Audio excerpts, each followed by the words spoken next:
Hi friends, we are going live. For those of you who are for the first time here, my name is Ala. I'm a sketch illustrator and watercolorist, and from 2020 I'm an art teacher too. And today in this live session I would like to answer several questions regarding watercolors, regarding how to paint, and we will talk more in detail and in depth on how to start, how to initiate with the watercolors, which supplies you should use, and so on and so forth. And meanwhile, we will be discussing all these questions. I want to paint with you some greenery. Why we will paint this greenery? Because I want to share with you how to mix different blue colors, yellow colors, and how to get these green colors, different shades of green in watercolors, and how to create interesting greenery on your palette as well. As I mentioned, we will be painting these leaves. For this, I will be using watercolor paper. I will be using 200 GSM, but it is 100% cotton. If you have 300 GSM, it will be even better. But just make sure that it is a proper watercolor paper. It can be a mixed medium paper. Hello, hello. We will also need watercolors. I will be using my 36 White Nights pens with the watercolors, some water, and a palette, obviously, because we will mix different blues colors and different yellow colors, cooler ones and warmer. And I will be using two paint brushes. One will be a Skoda size number 6. It is Kolinsky, and it will be a little bit bigger. And another one thinner for the details will be my number 4 Da Vinci Nova Synthetics. With this we will paint several details. As well, I have prepared another piece of paper, of watercolor paper, that will be my palette, where I will be sharing how to mix yellows and blues and how to get beautiful shading. Why we need the same paper? Because in this way you will maximally see how to get this greenery on your paper. And now I will change the camera and I will proceed with the painting. Okay, so let me change it.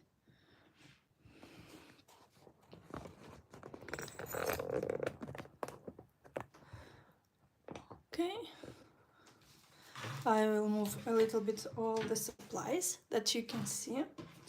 If you want, you can take at this moment a screenshot of this work. We will slightly make it different, it won't be the same, but I just wanted to have some guidance and that you can watch it too. And let's proceed with different greens. Obviously I can take greens from straight away from my palette because I have 36 pens and I have a wide palette of greens, but I won't do it, and I will initiate with different yellows that I have. First I have cadmium lemon yellow, which is considered a cool color. When we want to create some really interesting hues of green, not really natural, but something that will catch up the viewer eye, we can take cadmium yellow because it is a very vivid color, and a part of this, it is an opaque color.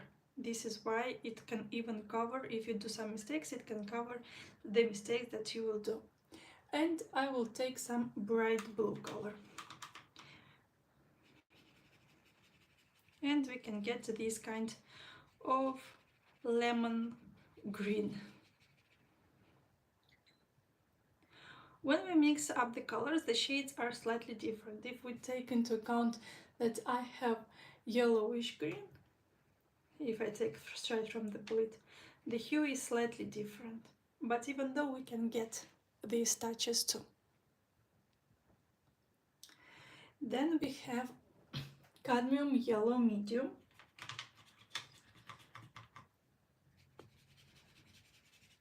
The color is warmer, obviously.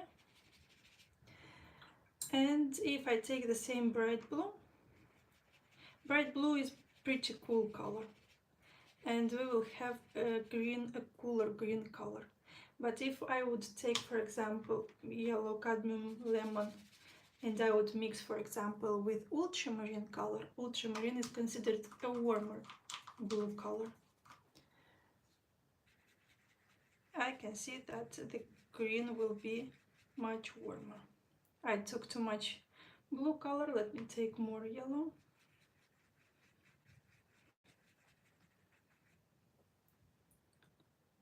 So we have this kind of mix. And for last I will take some other yellow color that I have.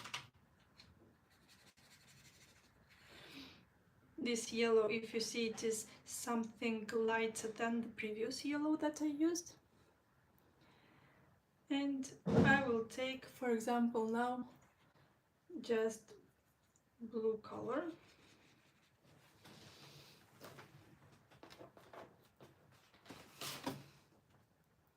It is cobalt blue color. We can see another greens.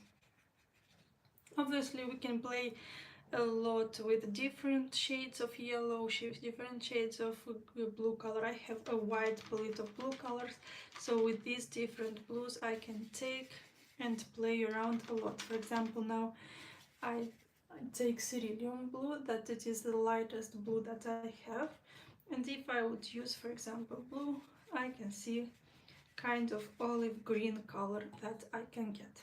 For example, if I take the olive green, we can see that it looks more or less the same. And now, after watching this palette, let's proceed with the interesting part, where we will be painting some greenery. If you want, as I mentioned, you can say straight away from your palette your green color, but since we are in the learning process, I would advise you to take some yellow color, and I will take some cadmium blue, cobalt blue, sorry, and I will have some green. And I would start with a stem with leaves. Look how pretty are getting the shades when we mix up the colors. And if, for example, in this mix I would add more cobalt blue, I just take a little bit more, you can see that while it is still wet, we can create some interesting losing effect on this greenery.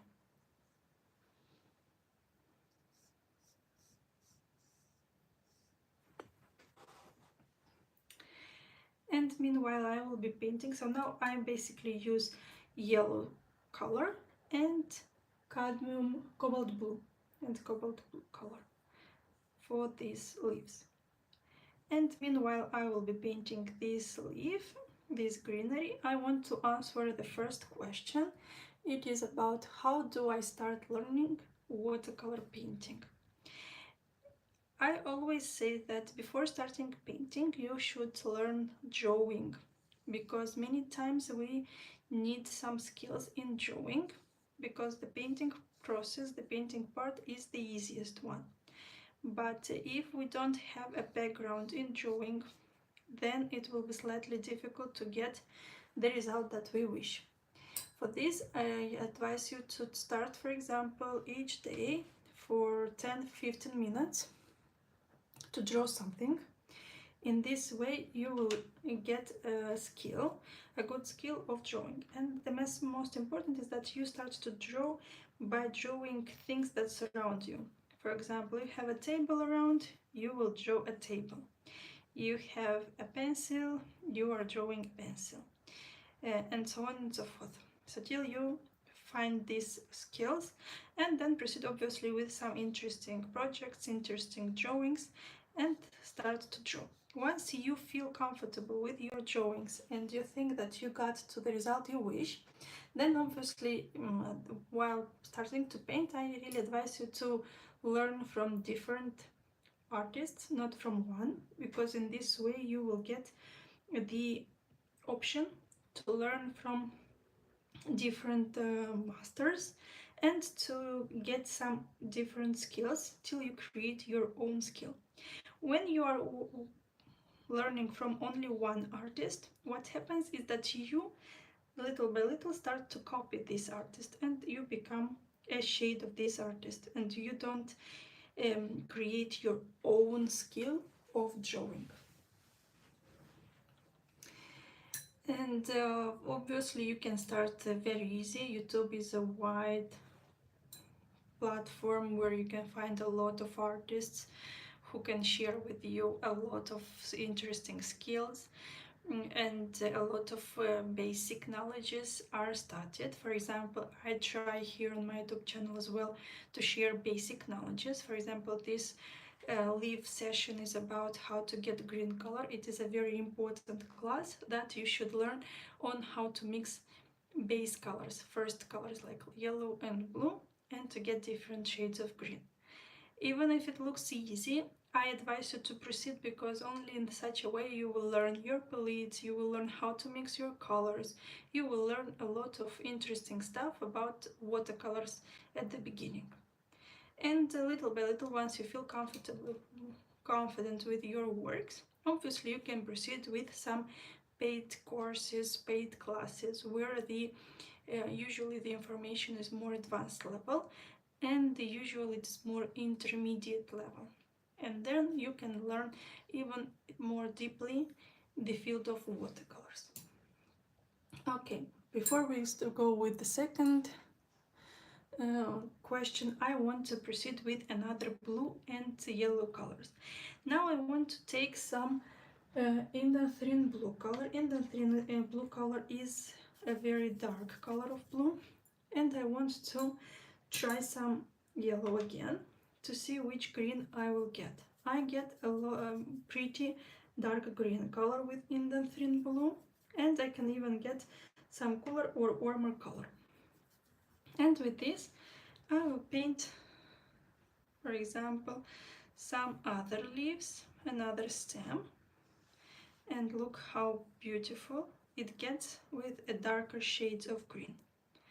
Obviously you can take some more water, and to make it more transparent I will take more indanthrene, and I will leave a part from my palette cooler with more blue color, and another part with more yellow color. And I will play around with these colors. Look how beautifully it changes once we add more blue or more yellow colors. And let's proceed with the second question, is what materials do I need to begin watercolor painting? I always say that once you start, even if you are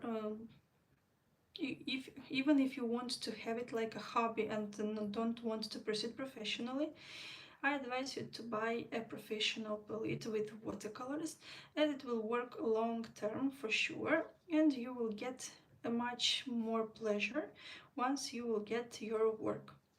It is not necessarily to buy super expensive watercolors, but for example, White Night, it is within the professional watercolors one of the most affordable, and obviously don't need a 36 pence palette. You can use a 12 palette, that it is pretty enough. And if you can customize your watercolor, it is even better. You can take and buy for example the colors that only you will use, and that's it.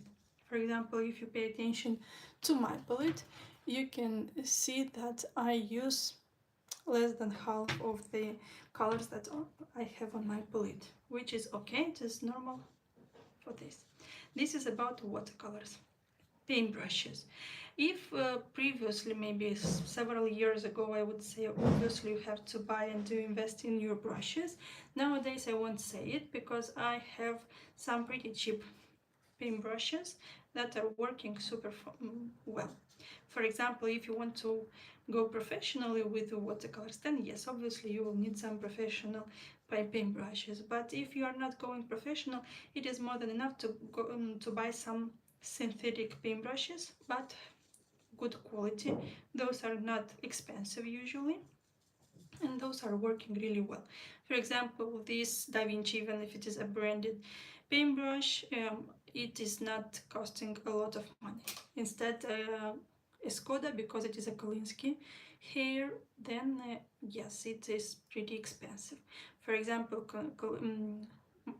the Sable is the most expensive paintbrush, the synthetic is one of the cheapest, and the Squirrel is medium price. This is why you have to look what you wish. And as well, nowadays we have these synthetic paintbrushes that make the feeling of having a natural squirrel or Marta Kolinsky paintbrush, which is good enough as well. Palette, you can use the same paper that you use for mixing up colors, or you can use the basic palette that comes with your watercolors, or you can buy, there are a lot of options of selling just palettes. You can buy your palette and watercolors. There are a lot of good proper papers that are students grade, but that are watercolor. I advise you to start with students grade, but obviously once you go more and once you paint more, then I advise you to choose obviously some more expensive brands that produce really high quality watercolor paper. And depending on what you want to paint, if you are working, for example, a lot with wet on wet techniques, then I'd like to advise you cold pressed paper. And if you work with more botanical and floral works, then you can use some hot pressed paper. The difference between the hot pressed paper and the cold pressed paper is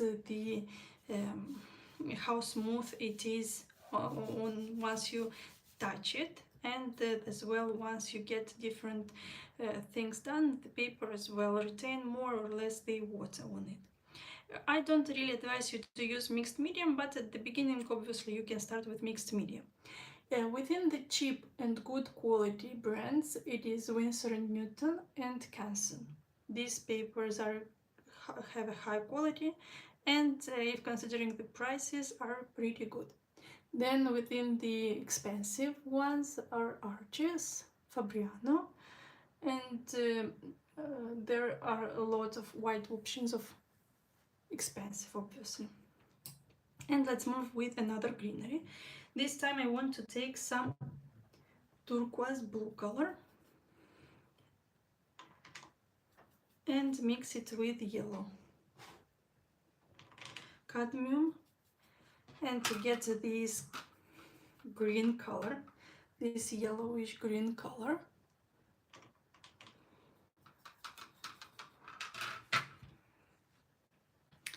And with this I don't even know what to paint, but I think that I will do some interesting algas or something like this.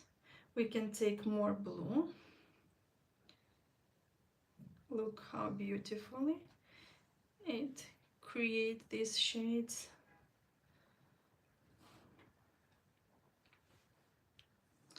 And let's move with the question number 3. The question number 3 is, what are the basic techniques for watercolor painting? We have 2 basic techniques. It is wet on wet and wet on dry, or dry on wet as well. There are actually a lot of techniques, but basic ones are 2.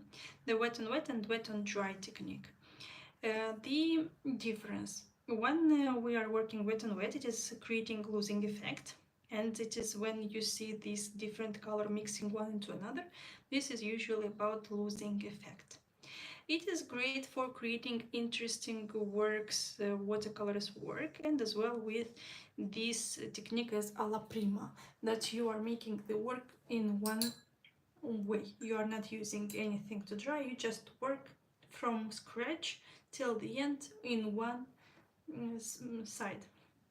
In that way, the colors start to mix, there is a losing effect. Once the paper dries, you can add some details, and it works really, really beautiful.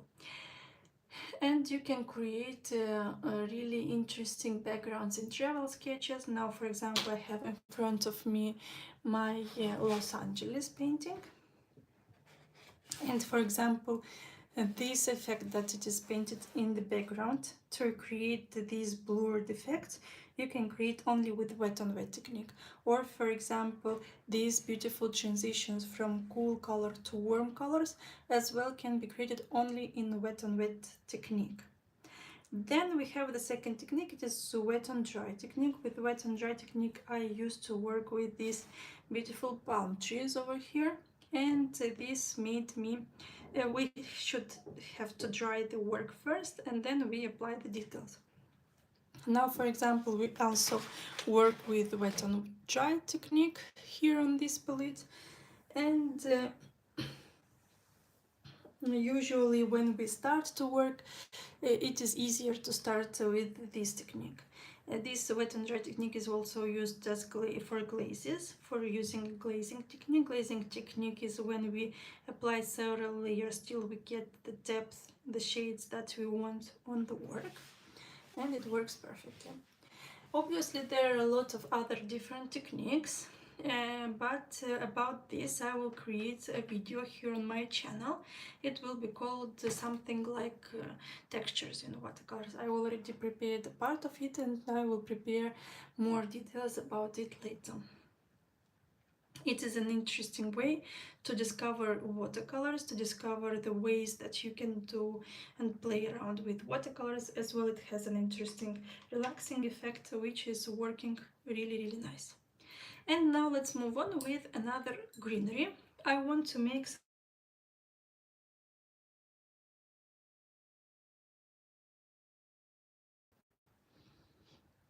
it stopped. Hi. Okay, I'm back. And meanwhile I will be playing around with colors. Just let me make a second.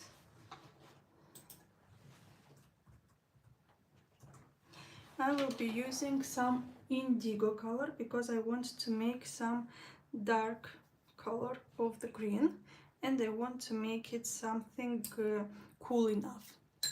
For this I use indigo. Indigo has this kind of color, and I will use some yellow color again. And I will get these interesting blue, green. It won't be really green, we should have a lot of yellow, but still it gets a very cool green color, what I like a lot. And I will go with some greenery like this.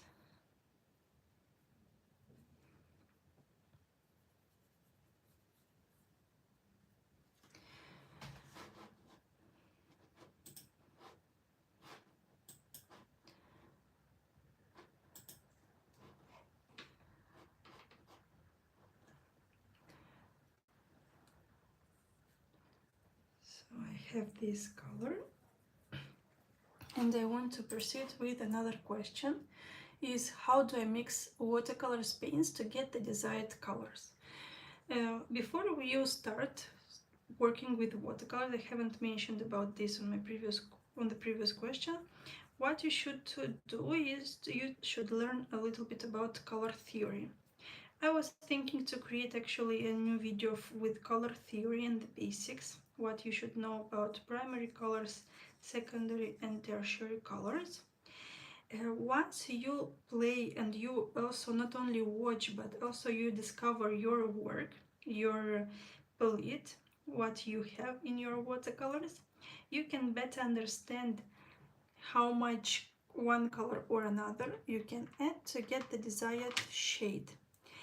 And there is a good exercise when you are working with color theory, is that you create a diagram with a lot of colors and you apply, for example, more yellow, less blue, more blue, less yellow, 50%, 50. And you will see in this way, and you color. You create like a grid with squares, and in each grid you just add one color or another.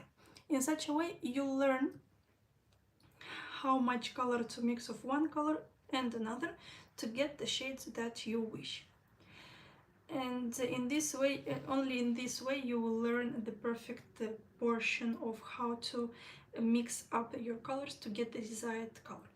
If you don't like to mix colors and you just want to go straight away with the colors, obviously it is better to have a wide palette of colors, and without learning anything, you just take from your palette the color you wish. In this way, obviously, it will be easy enough for you.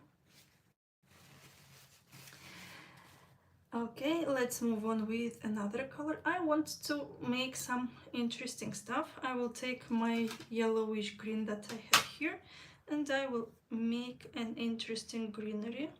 And in this way I will create light and shadow. I will use from my palette that I already mixed colors, different greens.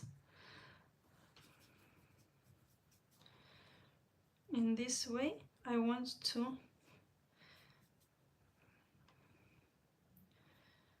make some darker colors, somewhere lighter. And I take the greenery from my palette. Okay. And now with indigo again and yellow. Now I think that I will take indanthrine blue. Indanthrine blue I will take. And with indanthrine blue and with yellow,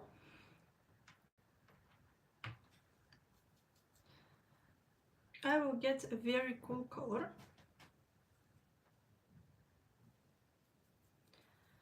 That I will paint the pine tree. I will make like this. Obviously we should take less water and more color.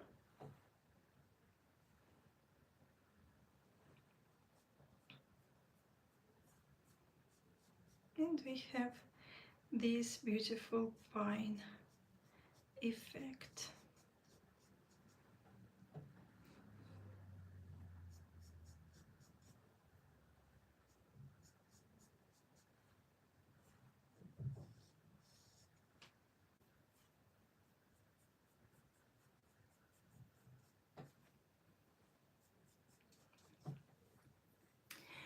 What type of paper are best for watercolor painting? I already mentioned that if you are using paper for watercolors, I advise you to use specifically watercolor paper and not mixed medium paper. Mixed medium paper is working well, but still you are very limited in creating different interesting techniques to create some specific works. This is why I really don't advise you to add mixed paper into your supplies. And within paper, depending what you want to paint, if you want to paint like this greenery like this, what you have to do is to take you can take any paper that is cheap enough but that is watercolor and that it has 300 GSM density. If you, for example, want to create some more complex works, as I may already shared my work from Los Angeles, or now I will share from Malibu. If you want to create some works like this, obviously you will need some proper paper and you will need some cold pressed paper. Why cold pressed? Because we work a lot with the wet on wet technique, and you need the paper to have that it allows you to create different effects. Hot pressed paper won't allow this effect. And as I mentioned earlier, hot pressed is better for botanical, cold pressed is better for creating some still life that it is wet on wet, travel sketches that are wet on wet, and so on. Now I will be mixing the cerulean blue with yellow. I want to make some light color this time. I will take yellow, I will take cerulean blue, and I get very nice green color.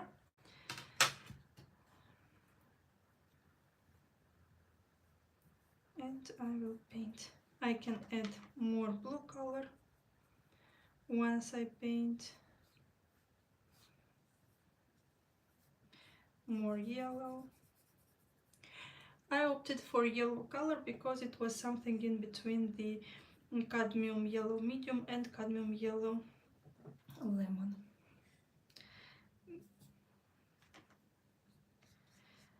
I will add some more blue color. You see, I can play around the colors that I use. I can add some more yellow somewhere to make it yellowish. I can add blue color if I need to add some cooler shades on my work.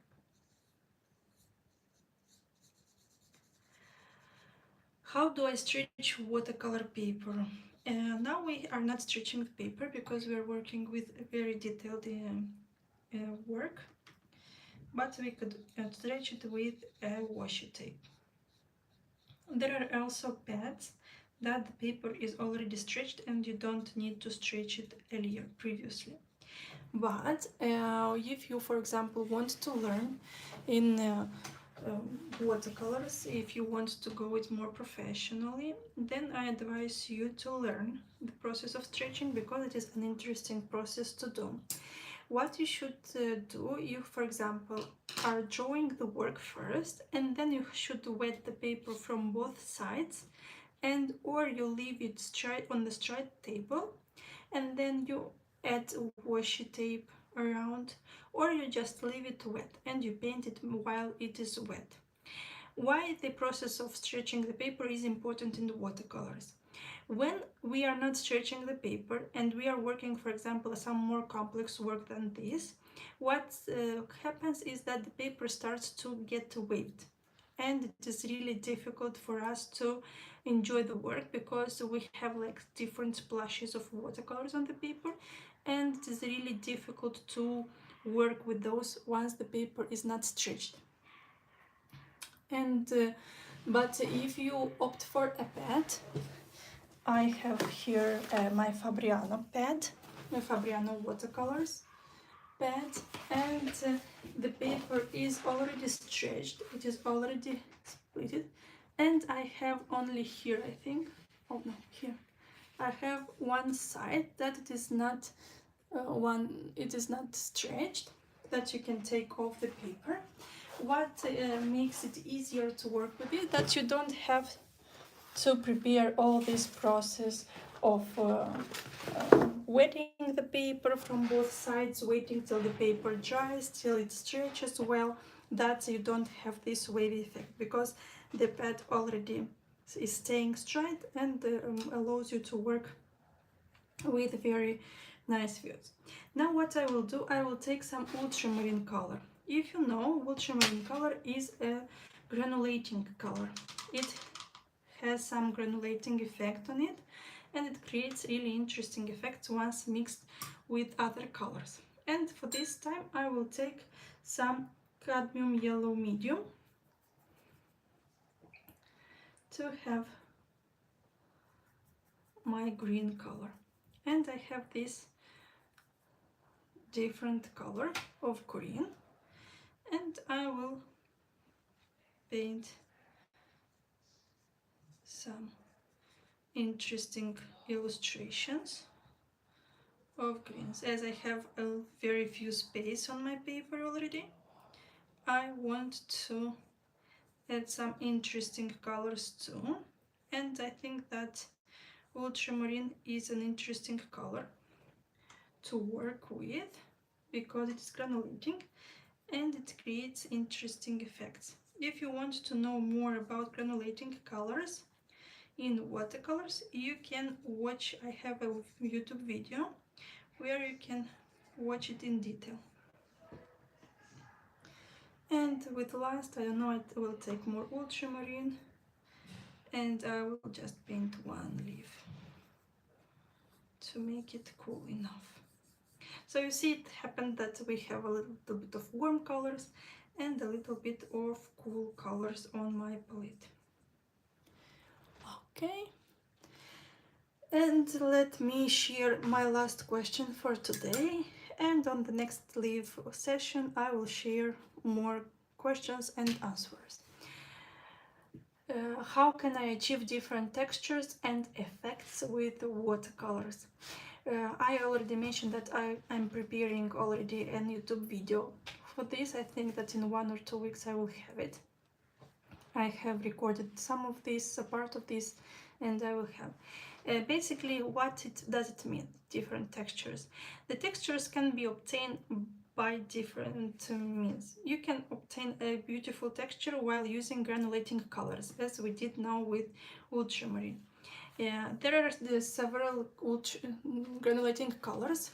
How you can identify your granulating colors is, for example, on your palette, a part of the names of each of the colors, you have different signs. For example, here, and the ones that have the letter G, it means that it is a granulating paint. For example, if we look here on my palette, which is the color G, we see that cadmium red light, it is a granulating color. Then we have ultramarine, that is a granulating color too. Cobalt blue is a granulating color. Ceruleum is a granulating color. Raw sienna, chromium oxide, burnt sienna, burnt umber, Mars brown are granulating colors, granulating paints. Why I say that textures, it creates really interesting textures once painting on the paper, because it has some paint on it. Another type of textures you can obtain while using glazing effect. For example, while the paper is still wet, you add some other colors, and the colors start to run, and it creates interesting glazing effect, and it creates some interesting textures. Another textures can be obtained with different products like salt, like rice, like you can use some other paper to lift up the color. In this way you also create interesting textures where you lift up the color, and somewhere the color stays stronger, somewhere the color stay lighter. And in this way we can create some interesting effects, for example, for the snow, for the frosty vibes on our paper, and or for example for sand, and so on and so forth. Then another textures can be obtained with the splattering effect. For example, for the sand I use a lot of splattering effect, and we create some dots on the paper. It also creates interesting textures effect with watercolors. I really advise you to wait for my next video on the YouTube channel. It won't be the next, it will be after 2 videos, and I will share a lot of interesting stuff specifically for this question. So stay tuned. And now I will turn the camera.